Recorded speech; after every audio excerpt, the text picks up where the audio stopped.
Olá! O primeiro mês do inverno, que começou oficialmente em 21 de junho, registrou temperaturas mais baixas em várias regiões do país. E segundo meteorologistas, essa deve ser a tendência até o fim da estação mais fria do ano, que só termina em setembro. A queda da temperatura, aliada à baixa umidade, eleva em 40% os quadros das doenças respiratórias, como a gripe, rinite e sinusite. O dado é da Associação Brasileira de Otorrinolaringologia. No Viver Melhor de hoje, você vai ver que cuidados básicos podem reduzir as chances de infecção e agravamento de doenças nessa época do ano. Saiba como minimizar os efeitos do tempo seco, do frio e da baixa umidade. Entenda as diferenças entre gripe, resfriado, rinite e Covid. O inverno é a temporada oficial das tosses, gripes, resfriados. A estação é famosa pelas chamadas ites respiratórias, que ocorrem com maior frequência nessa época do ano. Laringite, amidalite, faringite, rinite, sinusite, bronquite. Doenças transmitidas por bactérias, fungos e vírus. Isso é comum a todo mundo, né? Na época do inverno. O número de casos de infecções respiratórias e de transmissão respiratória aumenta por conta da temperatura mais baixa do inverno e da maior proximidade das pessoas entre si, por conta justamente dessa diminuição da temperatura do ambiente. Ruth é avó do Lucas, de 2 anos, e conta que desde que o pequeno foi para a escola, as viroses e gripes são comuns e já fazem parte da rotina do neto. Ele está sempre com febre, com tosse, nariz congestionado, vai para a escolinha 1, 2, 3 vezes na semana, depois adoece, falta o resto da semana, fica em casa 5, 6 dias, retorna, o quadro volta de novo e a gente está sempre muito preocupado com ele. Por mais que a gente faça a medicação certinha, esse quadro dele sempre retorna e se alimenta mal, não dorme direito e isso tem atrapalhado bastante, tanto a rotina dele quanto a nossa rotina, do pai, da mãe, né? Situação semelhante na casa do Pablo, pai do Gabriel, de 7 anos, e do Theo, de 4. Essa época de frio, inverno, com secura e variação de temperatura é muito complicado para a gente, especialmente para as crianças que sofrem bastante com essa variação do tempo. Eles têm muitas doenças respiratórias, gripes, resfriados, e um acaba passando para o outro. Isso dentro da escola e em casa. Os médicos alertam que quanto menor a criança, maior a possibilidade de complicações. E as doenças respiratórias são mais comuns entre o primeiro ano de vida e os 7 anos de idade, porque os sistemas imunológicos das crianças ainda estão em um período de formação e adaptação. Então, uma criança pequena, antes dos 3 anos de idade, ela está maturando esse sistema imunológico.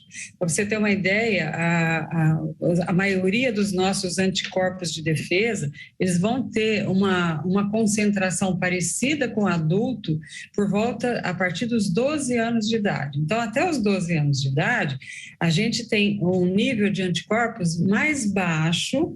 Claro que a partir dos 3 as coisas já vão melhorando, mas até os 12 realmente a gente não teve uma maturação completa ainda. Mas muitos pais se perguntam quando é o momento certo de procurar uma unidade de saúde.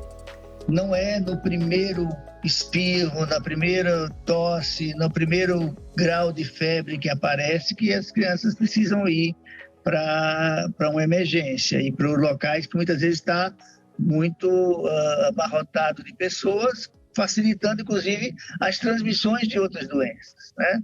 Então, assim, é preciso que, de uma maneira geral, os pais saibam que as viroses podem ocorrer nessa época, que a maior parte das vezes elas são benignas, elas podem aparecem, dá 1, 2 dias de febre baixa, a criança fica com estado geral bom, apenas com essa congestão nasal, secreção e espirros ou tosse, e depois a criança paulatinamente vai melhorando. Bom, e agora para a gente repercutir as causas, consequências e tratamentos das chamadas doenças de inverno, eu converso ao longo do programa com a médica otorrinolaringologista, especialista da Associação Brasileira de Otorrinolaringologia e Cirurgia Cérvico-Facial, doutora Thaís Pinheiro. Também recebo no programa o pneumologista da Comissão Científica de Infecções Respiratórias da Sociedade Brasileira de Pneumologia e Tisiologia, Dr. Mauro Gomes. Sejam muito bem-vindos. Obrigada pela participação de vocês aqui hoje. Vou começar com o Dr. Mauro. Em linhas gerais, eu queria que o senhor explicasse para a gente, para começar, quais são as principais doenças de inverno, sintomas e o que os adultos e crianças devem ficar atentos aos sinais para não evoluir, porque às vezes muita gente fala que gripe mal curada vira pneumonia, né? São boas questões para a gente conversar. Muito obrigado pelo convite para participar do programa. O inverno traz algumas questões muito peculiares para o sistema respiratório, que começa desde o nariz e vai até o interior dos pulmões. Nessa época do ano, a condição do ar mais frio, mais seco, por conta da baixa temperatura e um menor índice de chuvas. Então, o ar mais frio e seco, associado à poluição, pelo menos nos centros urbanos, que acontecem de maneira mais concentrada nessa época, ele é muito irritante das vias aéreas, desde o nariz até o interior da traqueia, dos brônquios, que são os canais que levam ar para dentro dos pulmões, e as pessoas que possuem maior sensibilidade a isso, especialmente aquelas pessoas que já possuem uma doença alérgica prévia, como quem tem rinite alérgica, como quem tem asma brônquica, são pessoas que vão estar mais sensíveis a essas variações de temperatura. Uma outra condição que acontece no inverno é que as pessoas tendem a ficar mais confinadas em locais fechados.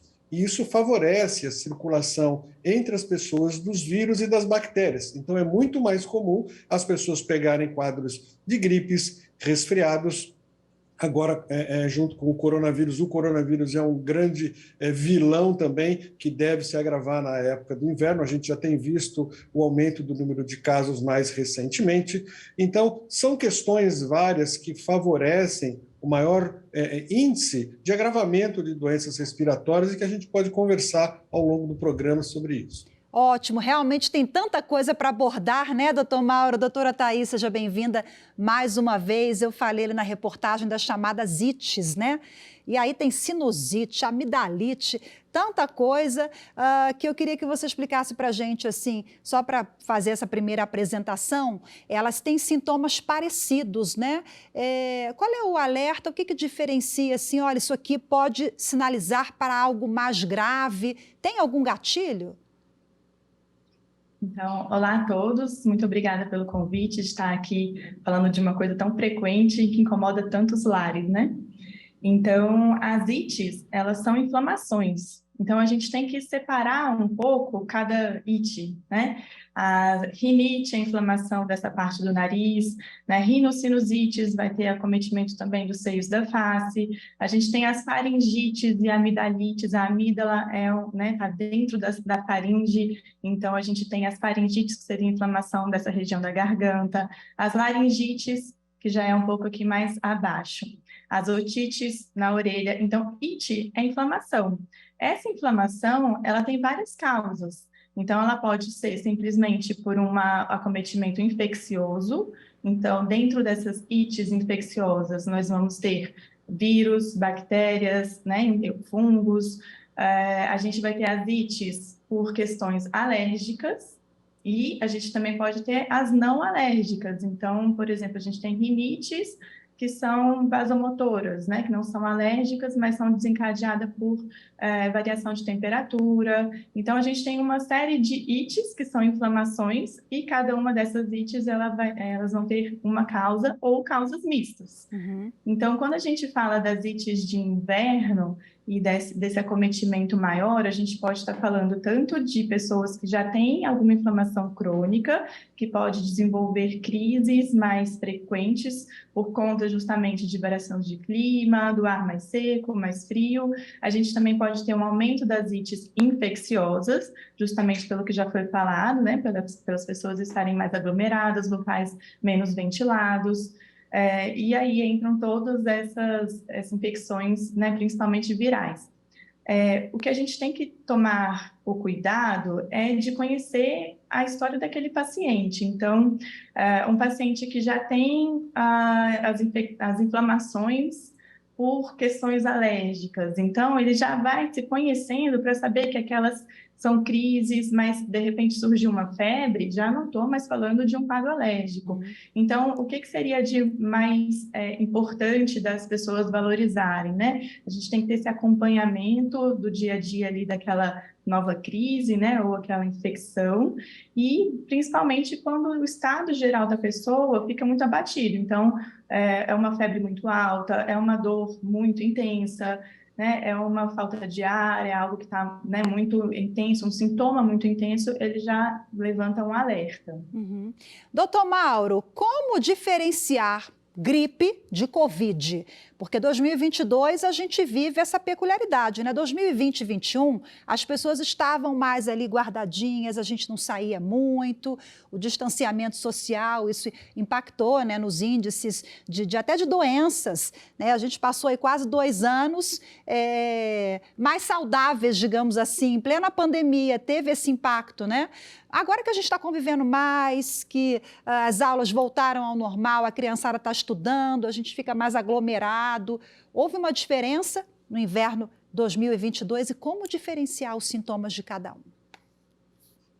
Essa é uma questão muito importante, talvez uma questão de 1 ou 2 milhões de dólares, né?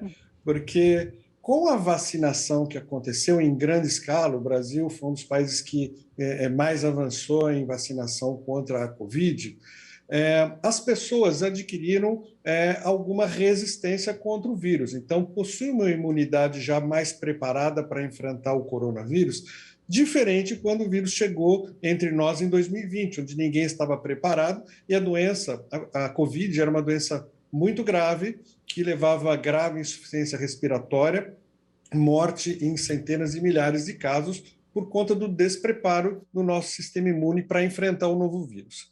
Com a vacinação, especialmente aqueles que já tomaram as doses de reforço, nosso sistema imunológico já possui um certo preparo para enfrentar o novo coronavírus. Então, quando estamos entrando em contato com o coronavírus agora, nesta época de inverno, as pessoas estão desenvolvendo uma doença, na grande maioria das vezes, semelhante àquela gripe que nós tínhamos no passado. Então, a doença se aloja principalmente nariz, garganta, dor de cabeça, uma febrinha, com uma tendência de desaparecer em poucos dias. Então, apenas pelos sintomas clínicos, é muito difícil hoje a gente diferenciar o que é uma gripe do que é uma Covid nos primeiros dias. Por isso, eu sempre trago um alerta muito importante para que as pessoas preste atenção aos seus sintomas, dê importância aos seus sintomas, não ache que porque o nariz está escorrendo, que a garganta está arranhando, que teve um pouco de febrinha ou de dor de cabeça, é só um resfriado, é só uma gripinha, porque pode ser o coronavírus. Então, se você tiver a possibilidade, busque o teste, porque se houver a presença do coronavírus, vai ser importante que você mantenha o seu auto-isolamento por alguns dias para evitar que outras pessoas também fiquem doentes. Então, é muito importante que as pessoas deem atenção a esses sintomas. Não ache que tudo é por causa da mudança do tempo ou tudo é por causa de um resfriado comum. Muitos desses sintomas podem ser devidos ao coronavírus e a pessoa pode estar saindo na rua, contaminando colegas de trabalho, contaminando amigos, trazendo esse vírus também para dentro de casa, contaminando outros familiares, e dentre essas pessoas pode existir aquela mais suscetível que pode ter ainda uma doença mais grave e morrer pela Covid. Eu vou pedir licença agora porque a gente vai para o intervalo rapidinho e já volta a conversar já, viu? Você fique com a gente porque daqui a pouco você vai ver que a queda de temperatura é também um prenúncio de um período de crises alérgicas como a asma. No próximo bloco, veja como evitar episódios de alergias respiratórias nessa estação do ano. Esses e outros assuntos em instantes. Voltamos já.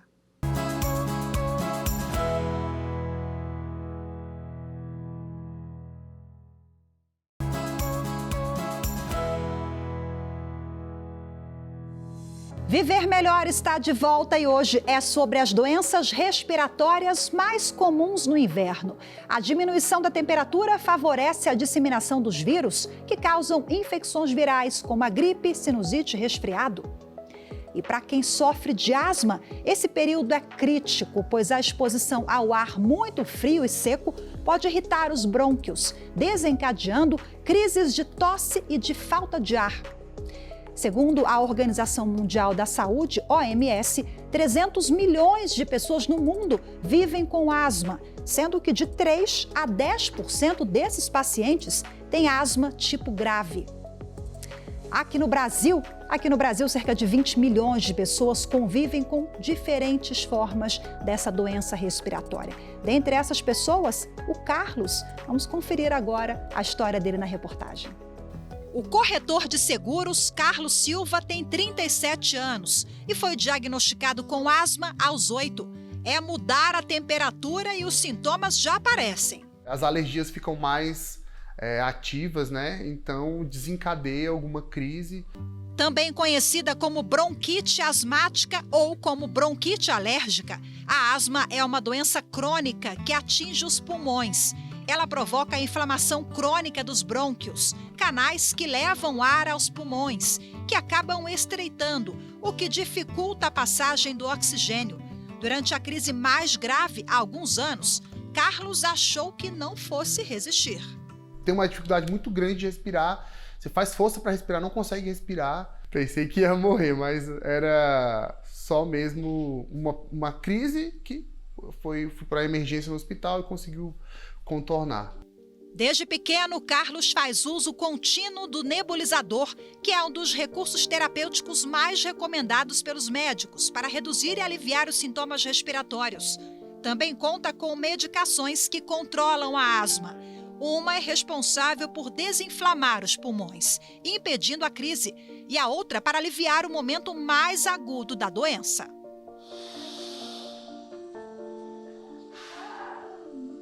Segundo a Organização Mundial da Saúde, Carlos é um dos 20 milhões de brasileiros que convivem com diferentes formas da doença respiratória de origem inflamatória. A asma é a 3ª ou 4ª causa de hospitalizações pelo SUS, tendo em média 350 mil internações anuais em todo o país. Carlos conta que as cortinas, os tapetes e a poeira, inimigos de quem tem asma, há muito tempo passam longe da casa dele. Teve que adaptar muita coisa quando era criança na minha casa, a questão de quadro, tapete, cobertor, né? Todas essas questões assim que atrapalham, né? Aí tem que ter cuidado com poeira, com mofo, né? A caçula já está tão acostumada com a rotina do pai que, quando também precisa usar o nebulizador, ela interage numa boa com o aparelho, temido por muitas crianças. Carlos garante que, apesar das restrições e do cuidado redobrado, ele leva uma vida normal.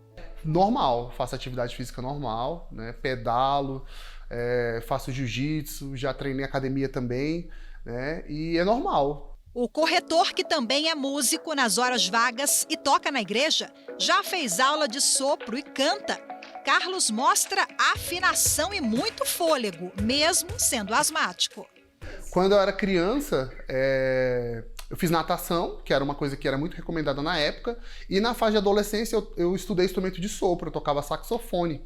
Saxofone tenor, que é um instrumento gigante, né? Fazia bastante força para tocar, né? E hoje eu toco violão e baixo e canto também. Na minha casa, na minha vida, mexe com minha estrutura, sara todas as feridas e ensina a ter santidade. Quero amar somente a ti, porque o Senhor é meu bem maior.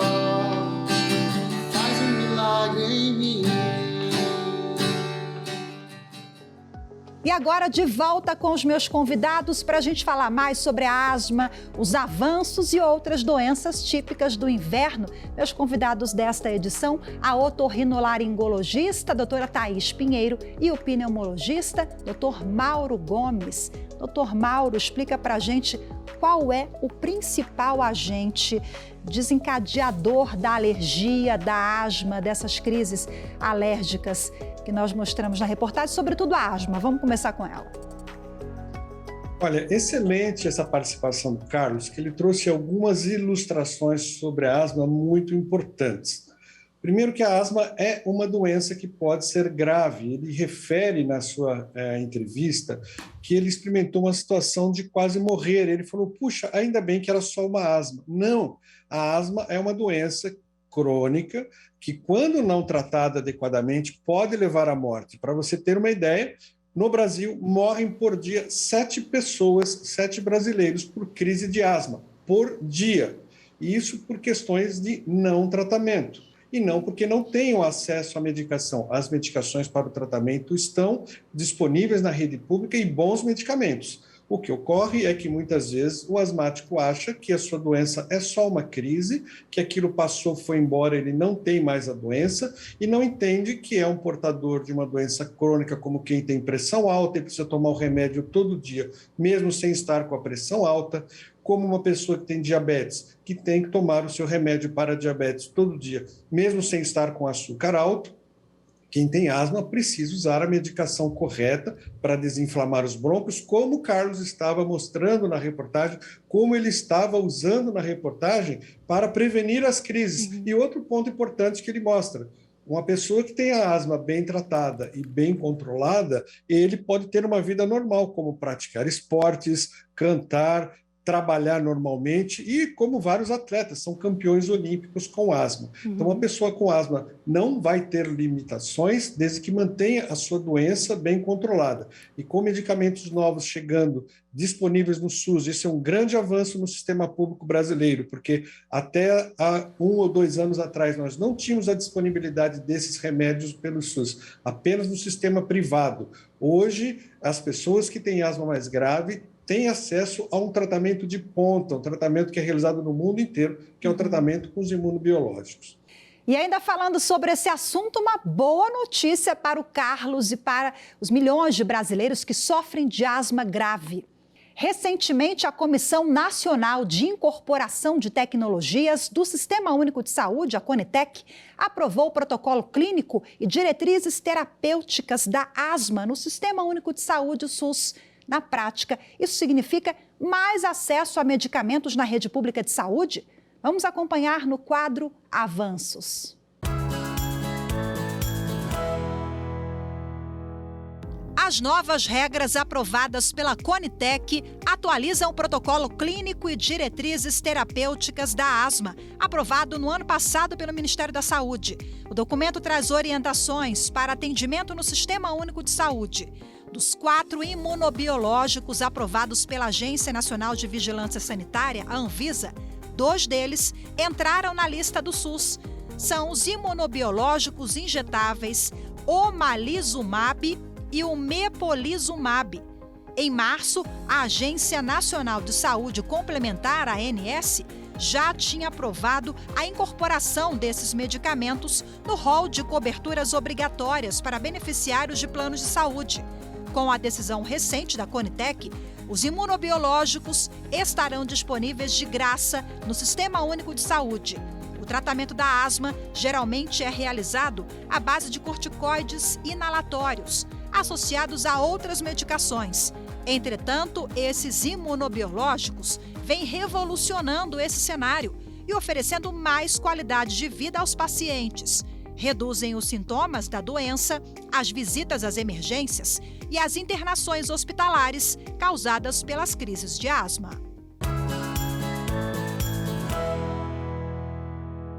Doutora Thaís, pegando o gancho agora de avanços, né? Nós estamos avançando nos estudos, na distribuição de medicamentos, mostramos agora na reportagem. O que a senhora destaca? A gente tem avançado bastante nas pesquisas, né, nos estudos a respeito também das inflamações de vias aéreas superiores. E isso tem total relação com as inflamações de vias aéreas inferiores também. Então, quando a gente tem um controle, por exemplo, de rinites e sinusites, a gente também consegue melhorar a qualidade de vida dos pacientes que têm doenças pulmonares.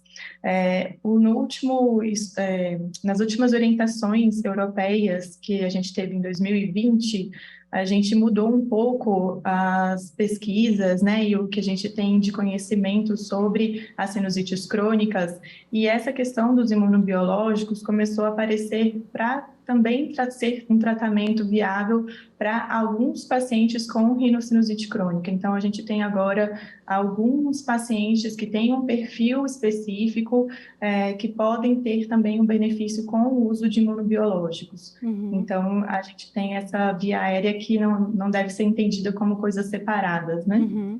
Doutor Mauro, falando em imunobiológicos, né, o que a gente já tem há muitos anos no mercado, o tratamento de asma, são os corticoides, né? São remédios que geralmente trazem efeitos colaterais aos pacientes. O Carlos, inclusive, me contou lá na reportagem que ele engordou mais de 10 quilos, porque também fugiu da dieta durante a pandemia, mas ele atribui também a essa questão dos corticoides. O imunobiológico dá mais qualidade de vida ao paciente? Qual é a diferença entre os dois?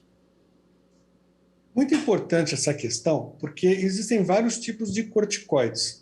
Os corticoides que a gente usa para o tratamento continuado da asma são aqueles pelas bombinhas, que nós chamamos corticoide inalatório.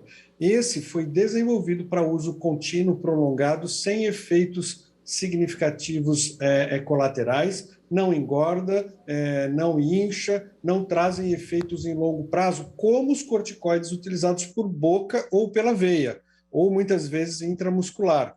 Esses corticoides utilizados para as crises, e se a pessoa tem crises repetidas, precisa usar várias vezes o corticoide injetável, ou pela boca, ou se ele não tem uma asma que está controlada e precisa usar o corticoide oral frequentemente, o efeito em longo prazo desse tipo de corticoide, sim, traz os efeitos adversos que a gente tenta evitar, que é o aumento de peso, o inchaço, efeitos em diabetes, no estômago, nos olhos e uma série outra de efeitos adversos. Os remédios imunobiológicos, que é uma terapia nova, moderna, resumidamente, é uma terapia por engenharia genética, onde a gente administra por uma injeção mensal ou quinzenal um número de anticorpos contra aquelas células que estão levando à inflamação dos brônquios ou contra os anticorpos que desencadeiam a alergia.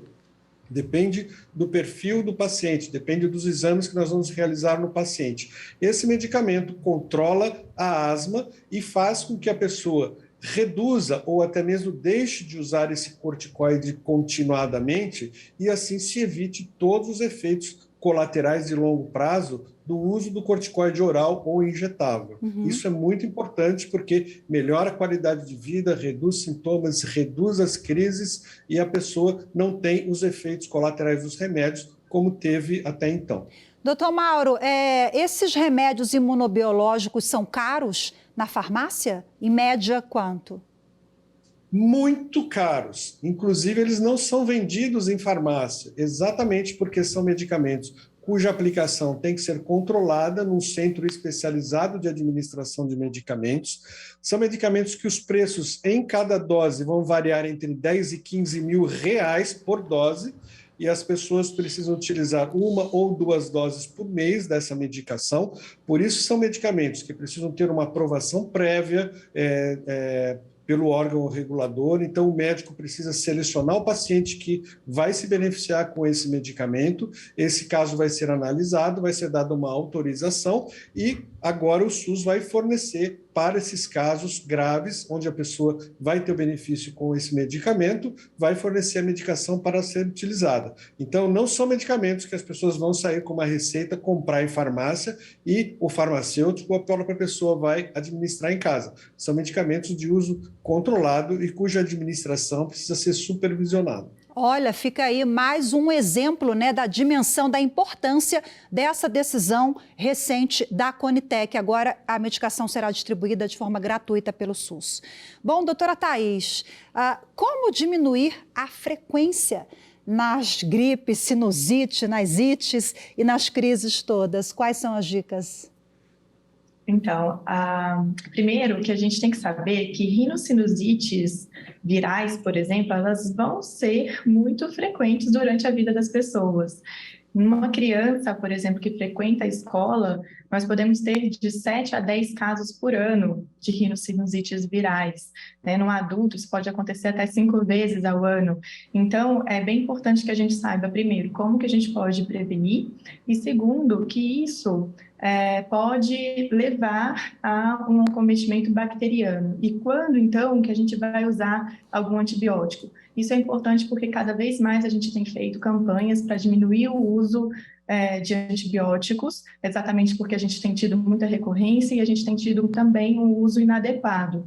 Então, assim, começando, como a gente consegue prevenir? Primeiro que a gente tem que evitar locais com muitas aglomerações, evitar, né, locais que possam ter outras pessoas doentes e, na verdade, a gente deveria ter uma certa cultura das pessoas que estão doentes evitarem esses locais, né?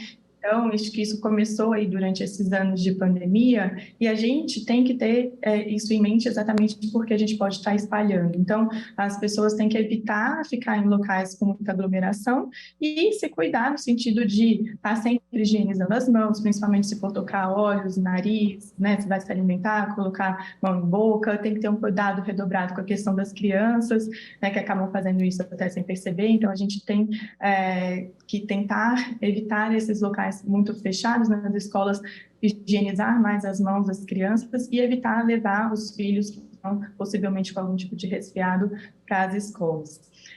Uma questão que tem estudos também que já mostram, né, que isso pode diminuir as crises, é fazer a lavagem do nariz com solução salina, com soro fisiológico. Então, isso principalmente para as pessoas que têm tido muitos acometimentos ou aquelas pessoas que já têm alguma doença nasal, pode evitar novas crises e pode fazer com que a gente tenha um controle melhor dessas inflamações. Que bom que o brasileiro, né, a adesão aqui no Brasil à vacina é muito grande, que bom. E falando ainda sobre dicas de vacinação, a campanha nacional de vacinação contra a gripe, gente, desde o dia 25 de junho, estados e municípios, eles ampliaram essa campanha para toda a população, a partir de 6 meses de vida, enquanto durarem os estoques da vacina. Portanto, se você não tomou ainda a vacina contra a gripe, corra, procure um posto de vacinação mais perto da sua casa. A vacina da gripe, ela, portanto, está ampliada a toda a população, a toda a faixa etária.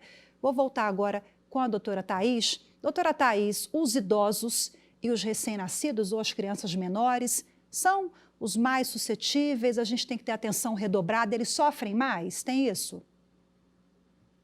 Então, a gente tem isso, né, tanto por questões imunológicas, então, como já foi dito na reportagem anterior, as pessoas de menos idade estão ainda maturando o sistema imunológico, então podem desenvolver uma doença mais grave, e os idosos também têm essa repercussão, tanto por terem mais comorbidades, quanto também uma questão do sistema imunológico já não ser mais como era antes. Tá? Então, a gente tem que tomar mais cuidado com essa faixa etária, mas lembrando também que pessoas que têm alguns problemas de saúde mais sérios têm que também ter esse cuidado a mais. E eu queria chamar a atenção só uma questão que você comentou sobre a vacina da gripe. A gente acaba escutando muito no consultório, mas eu tomei a vacina da gripe e fiquei gripado, e aí não vou mais tomar. Né? Então, a gente tem que chamar a atenção que agora a gente tem resfriados, a gente tem gripes, né, que são bem parecidos, o que muda são a intensidade dos sintomas, né, e quais os sintomas que vão aparecer. E as gripes e resfriados, eles acontecem por vários tipos de vírus. Então, a gente tem nos resfriados rinovírus, a gente tem o coronavírus 1, a gente tem adenovírus, vírus para influenza, que são vírus que a gente não tem vacina ainda. Então, eles vão continuar acontecendo ao longo desse período. E para a gripe, a gente tem, né, os vírus da gripe, que são aqueles vírus que estão ali na vacina, mas mesmo assim a gente não tem uma vacina que seja 100% eficaz. Então, a vacinação, ela ajuda, tanto individualmente quanto coletivamente, para que isso não fique se espalhando na nossa sociedade, mas a gente tem que chamar a atenção de que isso vai continuar aparecendo mesmo, né, porque a gente tem outras etiologias, outras causas para todas essas infecções de vias aéreas. Doutor Mauro, prevenção e diagnóstico precoce, de fato, podem evitar casos mais graves? Olha, diagnóstico precoce para qualquer doença é importante, né? Especialmente nessas doenças que nós chamamos crônicas respiratórias, como a asma, que é o foco principal aqui da minha abordagem. Então, aquela criança que cansa mais do que as crianças da mesma idade, aquela criança que, ao jogar futebol com os amigos, aquele menino, ao jogar futebol com os amigos, ele cansa mais, é sempre colocado para jogar de goleiro, porque ele não consegue acompanhar o atacante, né? Aquela criança que vai andar de bicicleta e não consegue acompanhar os demais, precisa ser avaliada se não possui alguma doença respiratória crônica, por exemplo, como a asma. Já de adultos, aquela gripe que se prolonga um pouco mais. Geralmente um quadro de gripe, de resfriado, dura 5 a 7 dias. A pessoa tosse por 15, 20, 30 dias, às vezes fica mais cansada, fica com o peito chiando um pouquinho, acha que é normal porque sempre teve isso. Não, ela pode estar tendo asma e a doença vai se desenvolvendo, vai se agravando ao longo do tempo. Então, é muito importante que a pessoa dê valor aos seus próprios sintomas e observe que, se sempre naquela época do ano ele começa a espirrar muito, ele começa a tossir, começa a cansar um pouco mais, sempre outono e inverno, é possível que ele tenha uma doença respiratória crônica, seja uma rinite alérgica, seja asma brônquica, e é importante que ele faça os exames, porque a asma, quando não tratada, ela vai evoluindo e se tornando mais grave. Vou pedir licença aqui, a gente vai para o intervalo rapidinho e já volta ao nosso papo, viu?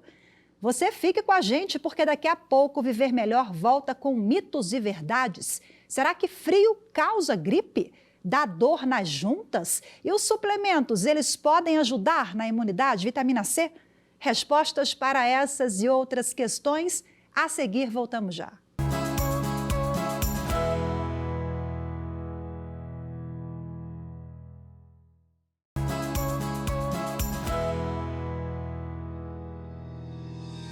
Viver Melhor está de volta e hoje é sobre as doenças respiratórias comuns no inverno. Cuidar do organismo na estação mais fria do ano exige boa informação. Mas será que as pessoas estão bem informadas sobre o assunto? A gente sabe que não faltam receitas caseiras para curar gripe, resfriado, mas até que ponto elas são válidas? Como são inúmeros os mitos envolvendo o bem-estar nesse período, saiba agora o que é lenda e o que é real no quadro Mitos e Verdades, com a palavra os meus convidados da edição de hoje, a otorrinolaringologista, doutora Thaís Pinheiro, e o pneumologista, doutor Mauro Gomes. Vou começar agora com a doutora Thaís. Vamos lá, doutora Thaís, o frio, quer dizer que o frio causa gripe? Isso é mito ou verdade, doutora? Então, na verdade, isso é um certo mito e a gente tem uma questãozinha aqui de verdade no seguinte: o frio, ele pode desestabilizar toda essa região da nossa mucosa, do nosso revestimento da via respiratória. Então, a gente pode tirar um pouco da nossa defesa, que de repente aquele vírus passaria ali sem provocar nenhuma doença, mas com o frio, com essa desestabilização, a gente pode ter a infecção aparecendo, tá?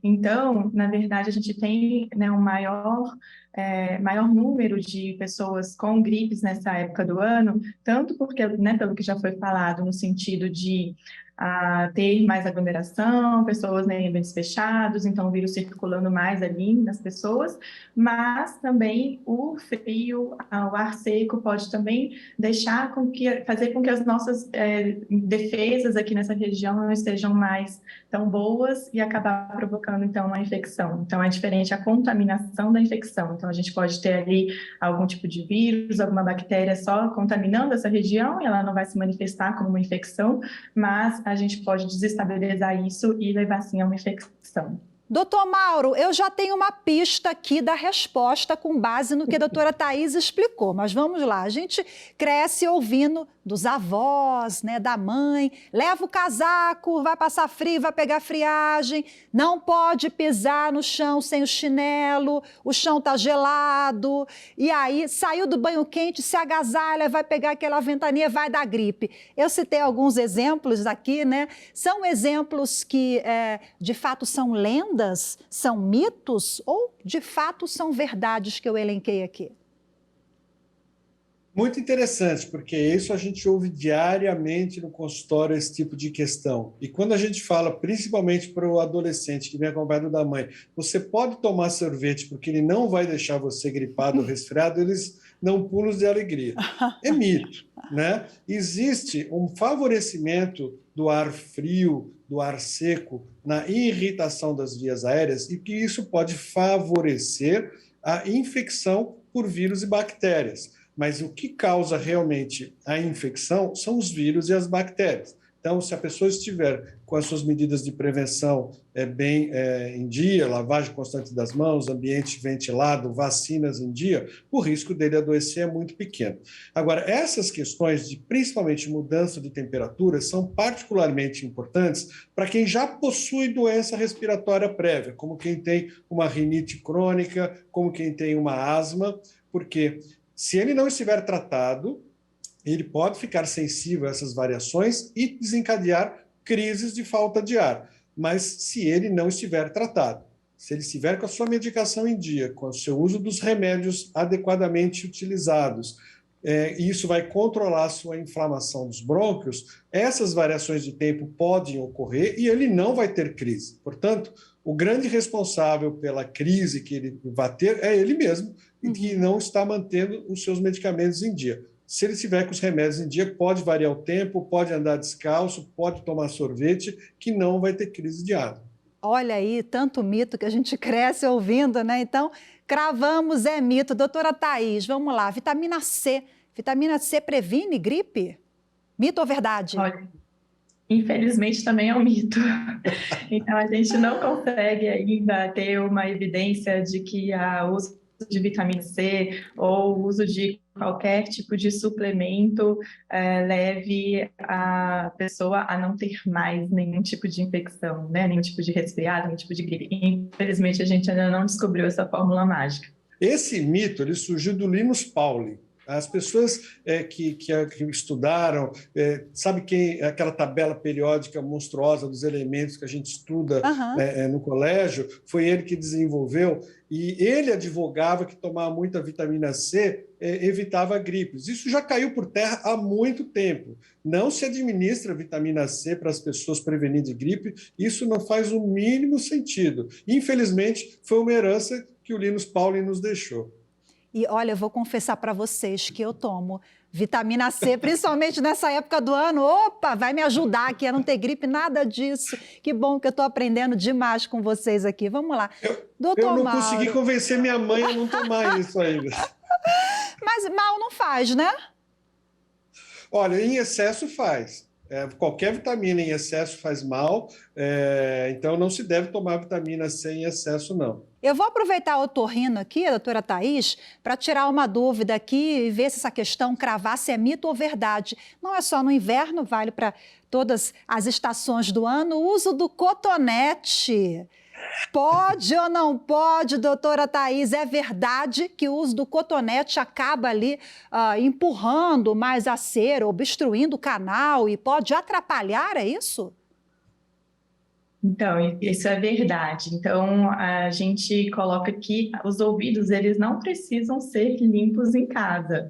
Então, naquelas pessoas que têm um acometimento maior com impactação de cera dentro dos ouvidos, essas pessoas elas devem fazer a limpeza com o otorrino nos consultórios, e não é todo mundo que precisa. Então, as hastes flexíveis, elas, quando são introduzidas no ouvido, primeiro, elas vão acabar empurrando a cera que está ali naquele canal, então que sai um pouco no cotonete, né, na haste, não é toda a cera, e também a pele do ouvido é muito sensível, e ela já está ali junto com o osso, que é duro. Então, quando a gente faz uso do cotonete da haste flexível com frequência, a gente acaba também levando a pequenos traumatismos, e isso pode levar à otite externa, né? Então, a inflamação na região externa ali do ouvido. E também a gente tem alguns casos mais graves que aquela inflamação vai acontecendo de um modo tão frequente e crônico ali ao longo dos anos, e o espaço ali, né, o buraquinho ali do ouvido pode começar, inclusive, a começar um fechamento, sabe? Então, a gente tem alguns casos mais graves do uso crônico de hastes flexíveis, levando, inclusive, ao acometimento do espaço dentro do ouvido, um fechamento do conduto ali do ouvido. Mas aí não é uma questão de higiene, doutora? Como é que vai fazer a limpeza correta em casa? Então, a gente deve sempre secar os ouvidos após contato com água, seja em banho ou seja em piscina, mar, etc. Então, a gente deve limpar os ouvidos até onde o dedo alcança, seja com a toalha ou com um lenço de papel. Não precisa introduzir nada, a gente vai fazer a limpeza só da parte externa. Meu Deus, a gente faz tudo errado, doutor Mauro, no dia a dia, sem saber. Por isso que eu falei no início, olha, a boa informação, a informação de qualidade, ela é potente, né, para a gente cuidar bem da nossa saúde, do nosso bem-estar. Vamos lá, vou para o pneumologista agora a sua área, doutor Mauro, o ar-condicionado. Realmente o ar-condicionado ele pode provocar, desencadear doenças respiratórias para quem é asmático, tem algum problema nessa região? Existem várias questões relacionadas ao ar-condicionado. Primeiro, a questão da temperatura muito fria e ele causa um ressecamento no ar. Então, especialmente as pessoas que têm doenças alérgicas respiratórias, rinites, sinusites e asma, podem se sentir incomodadas com o ar-condicionado e isso pode ser um fator agravante dessas doenças. Um outro problema do ar-condicionado que muito pouca gente fala é a limpeza do filtro do ar-condicionado. O filtro do ar-condicionado, especialmente o ar-condicionado central, esses que existem nas empresas, nos prédios, onde o ar circula por tubulações, nessas tubulações e no reservatório de água onde fica o ar-condicionado pode-se alojar fungos. E esses fungos levam a doenças respiratórias muito graves nos pulmões, especialmente uma doença chamada pneumonia por hipersensibilidade, que acaba, na sua fase final de doença, levando à fibrose pulmonar. Existem, inclusive, prédios comerciais onde várias pessoas podem adoecer ao mesmo tempo. Se aquele prédio tiver muita gente tossindo, espirrando, com falta de ar simultaneamente, é preciso verificar a condição do ar-condicionado central. O ar-condicionado que as pessoas têm em casa, geralmente aquele de parede, tem um filtro mais facilmente removível e lavável, e ele é voltado para o meio externo. Então, ele causa menos danos do que o ar-condicionado central. Então, empresas que possuem o ar-condicionado central, se não tiver uma higienização desses filtros e desses condutos que levam ar e do reservatório de água feitas periodicamente de maneira adequada, vai levar a doenças sérias nos pulmões das pessoas que frequentam esses ambientes. Doutora Thaís, a gente sabe que a água é uma aliada da saúde, né? Beber água faz bem para a saúde, é muito bom em todos os contextos. Mas é verdade ou é mito que no inverno a gente não sente muita sede? Então, no inverno, a gente tem uma tendência a ter menos perda de água no nosso corpo pelo suor. Então, a gente tem essa reposição, digamos, de uma forma que é menor no inverno. Mas isso é um mito. A gente deve continuar tomando bastante água, hidratando o nosso corpo todas as épocas do ano. E quanto de água que a gente deve tomar? Até que a urina saia clara. Então, a pessoa tem que tomar água durante o dia todo, ao longo do dia, e de forma que mantenha seu corpo sempre hidratado. Vamos lá, doutor Mauro, tem uma aqui também que eu cresci com isso, e aí a gente escuta falar demais, essa eu aposto, estou quase cravando aqui verdade. Vamos lá, natação ajuda para aquela criança ou adulto, para a pessoa que tem asma. Faz natação ali, se matricula na aula e vai ser uma beleza. Isso é mito ou é verdade? Olha, tem muito de mito nessa história e um pouco de verdade, né? Tem campeões olímpicos que começaram a fazer natação porque eram asmáticos.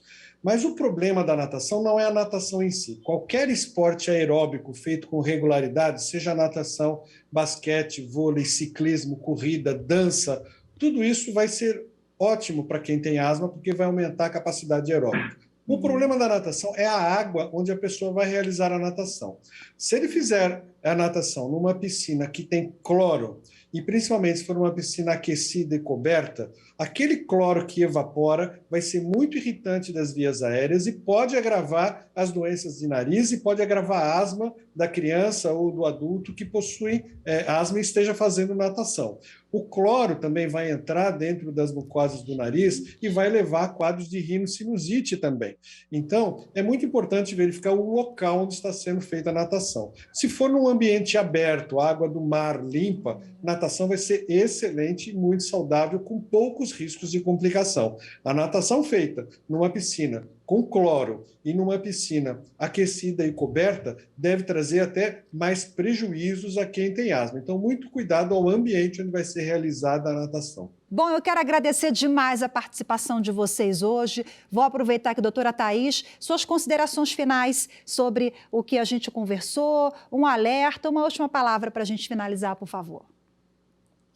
Então, queria agradecer esse convite. Eu acho que é muito importante que a gente possa levar informação para as pessoas, exatamente porque a gente tem como melhorar a qualidade de vida das pessoas que sofrem de doenças crônicas, e a gente também tem como tentar dar alguma orientação a mais específica, individualizada, né, para aquela família ou para aquelas pessoas, quando precisa por acometimento de infecções, dessas ites de inverno muito recorrentes. Então, a gente, como médico, a gente tem essa função, né, de dar essas orientações, e isso é muito importante, e as pessoas que sofrem com isso, elas devem sim procurar um atendimento médico para que a gente possa fazer uma avaliação individualizada e conseguir, né, fazer com que a gente evite um pouco dessas ites e trate também no momento certo, da forma correta.